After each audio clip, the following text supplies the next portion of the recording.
નમસ્કાર વિદ્યાર્થી મિત્રો, આજના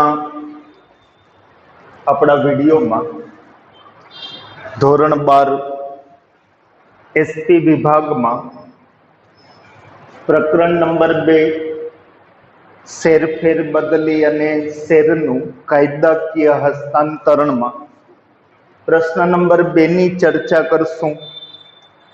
આપણો પ્રશ્ન છે, મૂર્ત સ્વરૂપના શેરની ફેરબદલીની વિધિ જણાવો। સંપૂર્ણ શેરની ફેરબદલીની વિધિ જણાવો। અને પ્રશ્નમાં કોઈ પણ ચોખવટ કરવામાં ન આવી હોય અને આપણને એટલું જ પૂછવામાં આવે કે શેર ફેરબદલી એટલે શું અને શેર ફેરબદલીની વિધિ જણાવો, તો તમારે સંપૂર્ણ શેરની ફેરબદલીની વિધિ અથવા તો મૂર્ત સ્વરૂપના શેરની ફેરબદલીની વિધિની ચર્ચા કરવાની। હવે આપણે ચર્ચા કરી હતી અગાઉના વિડીયોમાં કે શેર ફેરબદલીની દ્રષ્ટિએ શેરના 2 પ્રકારો છે, મૂર્ત સ્વરૂપના શેર અને અમૂર્ત સ્વરૂપના શેર। હવે કોને મૂર્ત સ્વરૂપના શેર કહેવાય? તો કે જે શેર ભૌતિક સ્વરૂપે હોય તેવા શેરને અથવા તો ફિઝિકલ સ્વરૂપે જે શેર હોય તેને આપણે મૂર્ત પ્રકારના શેર કહીએ છીએ। હવે અમૂર્ત પ્રકારના શેર કોને કહેવામાં આવે? જેને આપણે ડીમેટ શેર પણ કહીએ છીએ। જે ભૌતિક પ્રકારના શેર છે તેનું ઇલેક્ટ્રોનિક સ્વરૂપ એટલે અમૂર્ત પ્રકારના શેર। વર્તમાન સમયમાં નવા કંપની ધારા 2013 પ્રમાણે શેર ધારકો માત્ર ને માત્ર અમૂર્ત પ્રકારના શેરની જ ફેરબદલી કરી શકે છે। મૂર્ત પ્રકારના શેરની ફેરબદલી કરી શકાતી નથી। અને જો કોઈ શેર ધારક પાસે મૂર્ત સ્વરૂપના એટલે કે પ્રમાણપત્ર સ્વરૂપે, કાગળ સ્વરૂપે, સર્ટિફિકેટ સ્વરૂપે જે શેર હોય અને તેની ફેરબદલી કરવા માંગતો હોય તો નવા કંપની ધારા પ્રમાણે મૂર્ત પ્રકારના શેરને અમૂર્ત પ્રકારના શેરમાં બદલવા પડે છે અને ત્યાર પછી તેનું વેચાણ કે શેરની ફેરબદલી છે એ પોતે કરી શકે છે। પરંતુ મૂર્ત પ્રકારના શેરની ફેરબદલી કરી શકાતી નથી। એક સમયે જ્યારે કંપની શેર બહાર પાડતી ત્યારે કંપની છે મૂર્ત પ્રકારના શેર છે એ શેર ધારકોને આપતી, પરંતુ વર્તમાન સમયમાં જે કંઈ શેર હોય છે તે અમૂર્ત પ્રકારના અથવા તો ડીમેટ પ્રકારના શેર હોય છે। તો હવે મૂર્ત પ્રકારના અથવા તો ફિઝિકલ શેર અથવા તો ભૌતિક સ્વરૂપના શેરના સંદર્ભમાં ચર્ચા કરીએ તો મૂર્ત સ્વરૂપના શેરની ફેરબદલી 2 પ્રકારે કરી શકાય છે। એક સંપૂર્ણ શેર ફેરબદલી છે, એક અંશતઃ ફેરબદલી છે। સંપૂર્ણ શેર ફેરબદલી કોને કહેવાય? તો કે જ્યારે કોઈ શેર ધારક પોતાની માલિકીના બધા શેર અન્ય વ્યક્તિની તરફેણમાં જતા કરે અને શેરના માલિકી હક બદલાવાની પ્રક્રિયાને આપણે સંપૂર્ણ શેર ફેરબદલી કહીએ છીએ। એટલે કે કોઈ શેર ધારક છે એ પોતાની માલિકીના બધા શેર અન્ય વ્યક્તિને વેચે ત્યારે શેરનો જે માલિકી હક બદલાય છે તેને આપણે સંપૂર્ણ શેર ફેરબદલી કહીએ છીએ। હવે અંશતઃ આંશિક શેર ફેરબદલી કોને કહેવાય? તો કે જ્યારે કોઈ શેરધારક પોતાની માલિકીના બધા શેરમાંથી અમુક શેર પોતે રાખવા માંગતો હોય, અમુક શેર અન્યને વેચવા માંગતો હોય ત્યારે શેરના માલિકી હકની જે કંઈ ફેરબદલી થાય છે તેને અંશતઃ અથવા તો આંશિક ફેરબદલી તરીકે ઓળખવામાં આવે છે। તો હવે આપણી ચર્ચા એ છે કે સંપૂર્ણ શેર ફેરબદલીની વિધિ અનુસરવામાં આવે તો મૂર્ત પ્રકારના શેરની સંપૂર્ણ સ્વરૂપે જ્યારે ફેરબદલી કરવી હોય ત્યારે કયા પ્રકારની વિધિ અનુસરવામાં આવે છે તો તેની ચર્ચા કરવાની છે।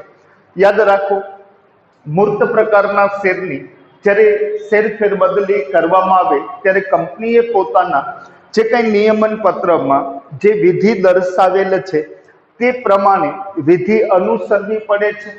તો હવે આપણે કંપનીના નિયમન પત્રમાં દર્શાવેલ સંપૂર્ણ શેર ફેરબદલીની જે વિધિ છે તે અનુસાર આપણે જે કંઈ વિધિ છે તેની ચર્ચા કરશું।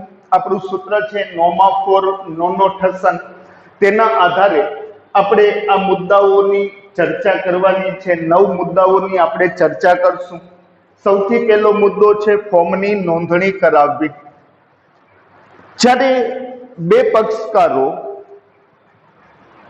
શેરની સંપૂર્ણ ફેરબદલી કરવા માંગતો હોય ત્યારે સૌ પ્રથમ શેરની ફેરબદલી માટેનું શેર ફેરબદલી ફોર્મ, કારણ કે મૂર્ત પ્રકારના શેરની ફેરબદલી માટે ફોર્મનો ઉપયોગ કરાય છે।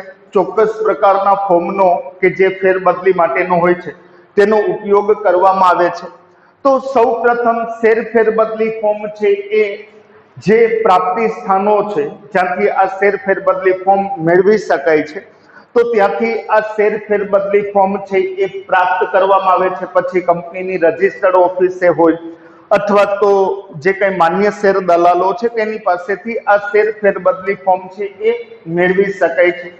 હવે આ શેર ફેરબદલી ફોર્મ મેળવ્યા પછી કંપની રજિસ્ટ્રાર સમક્ષ ફોર્મ રજૂ કરાય છે અને રજૂ કર્યા પછી કંપની રજિસ્ટ્રાર તેના ઉપર સિક્કો લગાડી તારીખ લખી અને પોતાની સહી કરે છે। હવે તારીખ, સિક્કો અને સહી કર્યા પછી આ શેર ફેરબદલી ફોર્મ છે એ નોંધાવવામાં આવે છે, એટલે કે તેની અધિકૃત અધિકારી પાસે નોંધણી કરાવવી પડે છે। આ શેર ફેરબદલી ફોર્મની નોંધણી કરાવ્યા પછી કાયદાની જોગવાઈ છે કે આ ફોર્મનો ચોક્કસ સમય સુધીમાં ઉપયોગ કરવો પડે છે। યાદ રાખજો, શેર ફેરબદલી ફોર્મની નોંધણી કરાવ્યા પછી નોંધણીની તારીખથી ચોક્કસ સમય સુધીમાં, આના માટે કોઈ આંકડાકીય માહિતી આપણને આપેલી નથી એટલે આપણે તેનો ઉપયોગ નહીં કરીએ। તો જે કંઈ સમય મર્યાદા શેરધારકને આપવામાં આવી હોય કે ભાઈ આ ચોક્કસ સમયની અંદર છે ઉપયોગ કરવાનો રહેશે, અન્યથા આ શેર ફેરબદલી ફોર્મ આપોઆપ બિન ઉપયોગી બની જશે। જેમ કે આપણે સૌ જાણીએ છીએ, જેમ ચેકમાં છે કે ભાઈ કોઈ વ્યક્તિ ચેક લખીને આપે, ચેક ઉપર લખાયેલી તારીખ જે છે તે તારીખથી 3 માસની અંદર આ ચેકને બેંકમાં રજૂ કરીને વટાવી શકાય છે, પરંતુ ચેક ઉપર લખાયેલી તારીખ જે છે તે તારીખથી 3 માસનો સમય વીતી જાય અને પછી આ ચેક છે બેંકમાં રજૂ કરવામાં આવે તો બેંક ચેકના નાણાં ચૂકવતી નથી, કારણ કે આ ચેક ઉપર જે તારીખ લખેલી છે અને એ તારીખ પછી જે કંઈ સમય મર્યાદા આપેલી છે તે સમય મર્યાદાની અંદર ચેકનો ઉપયોગ ન કરાય તો ચેક આપોઆપ બિનઉપયોગી બની જાય છે, પછી તેનો ઉપયોગ કરી શકાતો નથી। તો એવી જ રીતે આ શેર ફેરબદલી ફોર્મની નોંધણી કરાવ્યા પછી નોંધણીની તારીખથી ચોક્કસ સમય સુધીમાં તેનો ઉપયોગ કરવો પડે છે। જો કોઈ શેરધારક ચોક્કસ સમયની અંદર આ જો ફોર્મનો ઉપયોગ ન કરે તો આ ફોર્મ આપોઆપ બિનઉપયોગી બની જાય છે। હવે ફોર્મની નોંધણી કરાવ્યા પછી આ શેર ફેરબદલી ફોર્મની અંદર બંને પક્ષકારો એટલે કે ખરીદનાર અને વેચનાર પોતપોતાની વિગતો છે ફોર્મની અંદર દર્શાવે છે। માહિતી દર્શાવી દીધા પછી શેરની બજાર કિંમત અને શેરની સંખ્યાના આધારે જે કંઈ જરૂરી રકમની સ્ટેમ્પ છે એ લગાડવી પડે છે। આપણે અગાઉના પ્રશ્નમાં ચર્ચા કરી કે જ્યારે શેર ફેરબદલી કરવામાં આવે છે ત્યારે શેર ફેરબદલી ઉપર સરકાર કરવેરાઓ નાખે છે, તો જે કંઈ ટેક્સ થતો હોય તેની કિંમતના આધારે જરૂરી રકમની સ્ટેમ્પ છે એ લગાડવી પડે છે। ખાસ કરીને ખરીદનાર ને વેચનાર પોતાની માહિતી દર્શાવ્યા પછી બંને પક્ષકારો પોતાની સહી કરશે અને સાક્ષીની સહી હોવી જરૂરી છે। યાદ રાખજો, શેર ફેરબદલી ફોર્મની અંદર વેચનાર ખરીદનારની સહીની સાથે સાક્ષીની સહી હોવી જરૂરી છે। તો સાક્ષીની સહી, ત્યાર પછી જે કંઈ શેર ફેરબદલી ફી હોય તેની વિગતો છે એ સામાન્ય રીતે આ ફોર્મની અંદર દર્શાવવામાં આવે છે। હવે આ શેર ફેરબદલી ફોર્મમાં માહિતી દર્શાવી દીધા પછી આ ફોર્મ અને પ્રમાણપત્ર રજૂ કરવા, કારણ કે શેર ફેરબદલી ફોર્મની અંદર માહિતી દર્શાવી દીધા પછી આ શેર ફેરબદલી ફોર્મ અને શેર પ્રમાણપત્રો કંપનીમાં રજૂ કરવામાં આવશે। હવે આ ફોર્મ અને પ્રમાણપત્ર રજૂ કોણ કરે તો કે ખરીદનાર અથવા તો શેર દલાલ મારફતે આ શેર ફેરબદલી ફોર્મ અને પ્રમાણપત્રો છે એ કંપનીની રજિસ્ટર્ડ ઓફિસે રજૂ કરવામાં આવે છે. ફોર્મ અને પ્રમાણપત્ર રજૂ કરવામાં આવે ત્યારે યાદ રાખજો, માત્ર ફોર્મ અને પ્રમાણપત્ર રજૂ નથી કરવાના, સાથોસાથ જે કંઈ જરૂરી રકમની સ્ટેમ્પ શેરની બજાર કિંમત અને શેરની સંખ્યાના આધારે લગાડેલો હોવી જરૂરી છે. અગાઉના મુદ્દામાં ચર્ચા કરી. નંબર 2, જે કંઈ ટ્રાન્સફર ફી હોય છે એટલે કે ફેરબદલી ફી હોય છે તે ચૂકવવી પડે છે. હવે કાયદાની એક જોગવાઈ એ પણ છે કે શેર ફેરબદલી કરતી વખતે શેરધારક પાસે શેર પ્રમાણપત્ર ન હોય તો પોતાએ શેર ફેરબદલી ફોર્મ સાથે શું રજૂ કરવું પડે? જો શેરધારક પાસે શેર પ્રમાણપત્ર ન હોય તો તેને શેર મંજૂરી પત્ર છે રજૂ કરવું પડે છે. હવે આ શેર મંજૂરી પત્ર શું છે તેને સમજી લ્યો. પહેલાના સમયમાં જ્યારે મૂર્ત પ્રકારના શેર કંપની છે એ શેરધારકને આપતી, ત્યારે કંપની જ્યારે કોઈ શેરધારક શેર ખરીદવાની અરજી કરે અને અરજીનો કંપની સ્વીકાર કરી અને શેર ફાળવે, ત્યારે શેરધારક કે જેના શેર મંજૂર થયા છે તે શેરધારકને કંપની શેર મંજૂરીના નિર્ણયની જાણ કરતો એક પત્ર મોકલતી. આ પત્રને શેર મંજૂરી પત્ર કહેવામાં આવતો. તો મંજૂરી પત્ર મળ્યા પછી કોઈ શેરધારક શેર વેચવા માંગતો હોય તો શેરની ફેરબદલી માટે શેર પ્રમાણપત્ર તો પછી કંપની તૈયાર કરીને મોકલશે. તો જ્યાં સુધી શેર પ્રમાણપત્ર ન આપે ત્યાં સુધી શેર મંજૂરી પત્રનો ઉપયોગ શેર ફેરબદલી માટે કરી શકાય છે. જો શેરધારક પાસે શેર પ્રમાણપત્ર હોય તો ફોર્મની સાથે શેર પ્રમાણપત્ર છે એ રજૂ કરી શકે છે.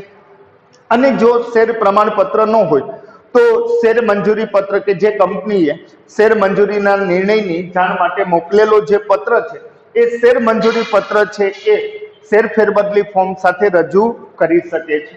હવે રસીદ કે પહોંચ મેળવવી શું છે એ સાંભળો. પત્ર અને શેર ફેરબદલી ફોર્મ કંપનીની રજિસ્ટર્ડ ઓફિસે કંપની રજિસ્ટ્રાર સમક્ષ જ્યારે રજૂ કરાય છે ત્યારે કંપનીનો સેક્રેટરી રજૂ કરાયેલ ફોર્મ અને પ્રમાણપત્રોની ચકાસણી કરે છે. તેને ખાતરી થાય કે ફોર્મમાં દર્શાવેલ જે કઈ વિગતો છે એ પૂરતી છે, લગાડેલ સ્ટેમ્પ બરાબર છે, કારણ કે શેરની બજાર કિંમત અને શેરની સંખ્યાના આધારે જરૂરી રકમની સ્ટેમ્પ લગાડાય છે તો તે બરાબર છે. સાથોસાથ જે કંઈ પ્રમાણપત્રો રજૂ કર્યા છે તે બરાબર છે તેવી ખાતરી થાય એટલે શેર ફેરબદલી ફોર્મ રજૂ કરનાર પક્ષકારને કે વ્યક્તિને કંપનીનો સેક્રેટરી એક રસીદ આપે છે. આ રસીદને ટ્રાન્સફર રિસિપ્ટ કહેવામાં આવે છે.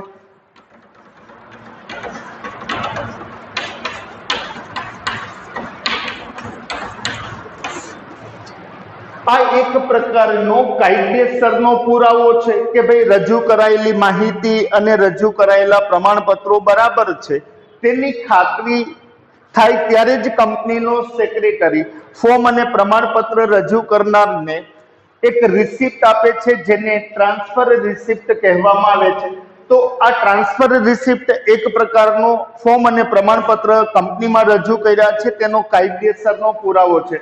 તો કંપનીનો સેક્રેટરી ફોર્મ રજૂ કરનારને ટ્રાન્સફર રિસિપ્ટ અથવા તો ફેરબદલી રસીદ કે પહોંચ આપે છે. ત્યાર પછી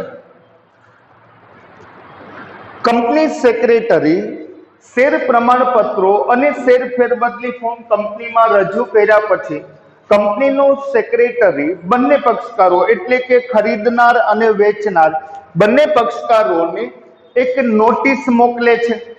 આ નોટિસ મોકલવાનો હેતુ શું છે? તો કે બનાવટી શેર ફેરબદલી અટકાવવાનો.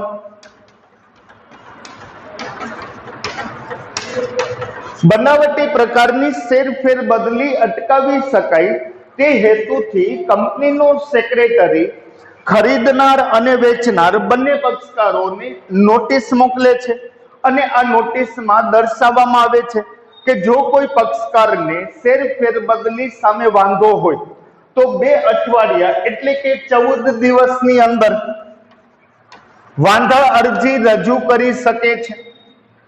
હા, આ નોટિસ મોકલવાનો હેતુ બનાવટી શેર ફેરબદલી અટકાવવાનો છે.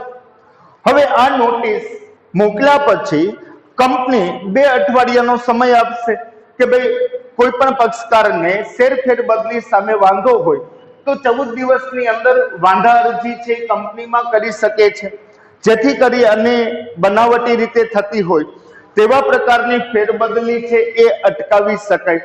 તો હવે નોટિસ મોકલ્યા પછી કંપનીનો સેક્રેટરી 14 દિવસ સુધી રાહ જોશે કે કોઈ પણ પક્ષકાર તરફથી કોઈ પણ પ્રકારની વાંધા અરજી રજૂ કરવામાં આવે. જો 2 અઠવાડિયા કે 14 દિવસ સુધીમાં કોઈ પણ પ્રકારની કોઈ પણ પક્ષકાર તરફથી વાંધા અરજી રજૂ કરવામાં ન આવે તો કંપની એવું માની લેશે કે બંને પક્ષકારોને આ શેર ફેરબદલી સ્વીકાર્ય છે.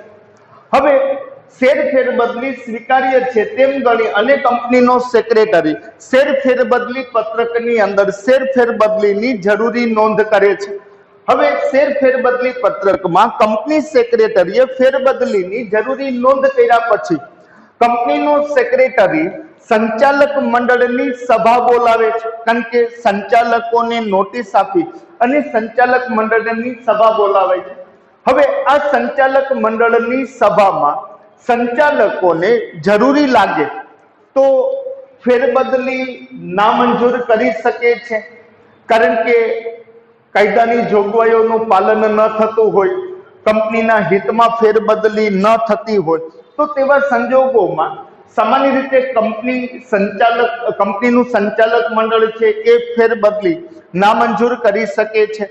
પરંતુ જ્યારે કોઈ બાબતો એવી ન હોય અથવા તો જે શેર ફેરબદલી છે એ કંપની કાયદાની વિરુદ્ધ ન હોય અથવા તો નિયમન પત્રની જોગવાઈઓની વિરુદ્ધ ન હોય અથવા તો ફેરબદલી છે કંપનીના હિતની વિરુદ્ધ ન હોય તો સંચાલક મંડળની સભામાં શેર ફેરબદલીને મંજૂરી આપતો ઠરાવ પસાર કરવામાં આવે છે. હવે શેર ફેરબદલીને મંજૂરી આપતો ઠરાવ પસાર થયા પછી કંપનીનો સેક્રેટરી સભ્ય પત્રકમાં જરૂરી નોંધ કરે છે. હવે સભ્ય પત્રકમાં શું નોંધ કરવામાં આવશે તો કે શેર વેચનારનું નામ છે એ સભ્ય પત્રકમાંથી રદ કરવામાં આવશે અને ખરીદનારનું નામ છે સભ્ય તરીકે સભ્ય પત્રકની અંદર નોંધવામાં આવે છે. તો સભ્ય પત્રકમાં નોંધ કર્યા પછી કંપનીનો સેક્રેટરી જો જૂના શેર પ્રમાણપત્રમાં નામ નોંધવા જેટલી જગ્યા હોય તો શેર પ્રમાણપત્રની પાછળની બાજુએ ખરીદનારનું નામ અથવા તો જેના નામે શેર ફેરબદલી મંજૂર કરવામાં આવી છે તેનું નામ છે એ દર્શાવવામાં આવે છે અને કંપનીનો અધિકૃત અધિકારી પાસે સેક્રેટરી સહી કરાવે છે. પરંતુ શેર પ્રમાણપત્રો ખૂબ જ જૂના થઈ ગયા હોય, વાંચી શકાય તેવા ન હોય, બીજી વસ્તુ એ છે કે નામ નોંધવા જેટલી શેર પ્રમાણપત્રમાં જગ્યા ન હોય તો તેવા સંજોગોમાં કંપનીનો સેક્રેટરી નવા શેર પ્રમાણપત્રો તૈયાર કરે છે અને નવા શેર પ્રમાણપત્રો તૈયાર થયા પછી આ જે કંઈ ટ્રાન્સફર રિસિપ્ટ છે તેના બદલામાં શેર પ્રમાણપત્રો છે એ ખરીદનારને મોકલી આપે છે અને ખરીદનારને શેર પ્રમાણપત્રો મળી જાય એટલે શેર ફેરબદલીની વિધિ કે પ્રક્રિયા પૂર્ણ થયેલી ગણાય છે. તો આ છે સંપૂર્ણ શેર ફેરબદલીની વિધિ કે જે આ રીતે અનુસરવામાં આવે છે અથવા તો આ રીતે વિધિ છે એ કરવામાં આવે છે. ફરી વખત સંપૂર્ણ શેર ફેરબદલી અથવા તો મૂર્ત સ્વરૂપના શેરની ફેરબદલી કેવી રીતે કરવામાં આવે છે તો તેની ચર્ચામાં આપણે સૌથી પહેલા ફોર્મની નોંધણી કરાવવી, ફોર્મમાં માહિતી દર્શાવી, ફોર્મ અને પ્રમાણપત્રો કંપનીમાં રજૂ કરવા. આ ફોર્મ અને પ્રમાણપત્ર રજૂ કર્યા પછી બધી વિગતો બરાબર હોય તો બદલામાં કંપનીનો સેક્રેટરી એક રસીદ આપે છે જેને ટ્રાન્સફર રિસિપ્ટ કહેવાય છે. હવે આ ફોર્મ અને પ્રમાણપત્ર મળ્યા પછી બનાવટી શેર ફેરબદલી અટકાવવા માટે કંપનીનો સેક્રેટરી નોટિસ મોકલે છે બંને પક્ષકારો એટલે કે ખરીદનાર વેચનારને. હવે 14 દિવસમાં નોટિસ આપ્યા પછી કોઈ વાંધા અરજી રજૂ કરવામાં ન આવે તો ફેરબદલી પત્રકમાં નોંધ કરશે. ફેરબદલી પત્રકમાં નોંધ કર્યા પછી સંચાલક મંડળની સભા બોલાવાશે. આ સભાની અંદર ઠરાવ પસાર કરાવશે. ઠરાવ પસાર થયા પછી સેક્રેટરી સભ્ય પત્રકમાં જરૂરી નોંધ કરશે એટલે કે વેચનારનું નામ રદ કરી ખરીદનારનું નામ દાખલ કરશે અને જો જૂના શેર પ્રમાણપત્રમાં નામ નોંધવા જેટલી જગ્યા હશે તો પાછળની બાજુએ ખરીદનારનું નામ નોંધી અને કંપનીના જે કંઈ અધિકૃત અધિકારી છે તેની સહી લેવામાં આવશે અને ત્યાર પછી જો શેર પ્રમાણપત્રમાં નામ નોંધવા જેટલી જગ્યા ન હોય તો નવા શેર પ્રમાણપત્રો તૈયાર કરીને મોકલી આપશે. પ્રમાણપત્રો મળે એટલે શેર ફેરબદલીની વિધિ કે પ્રક્રિયા છે એ પૂર્ણ થયેલી ગણાય છે. તો આપણો વિડીયો અહીં સુધી રાખશું. નવા વિડીયોમાં નવા પ્રશ્નની ચર્ચા કરશું.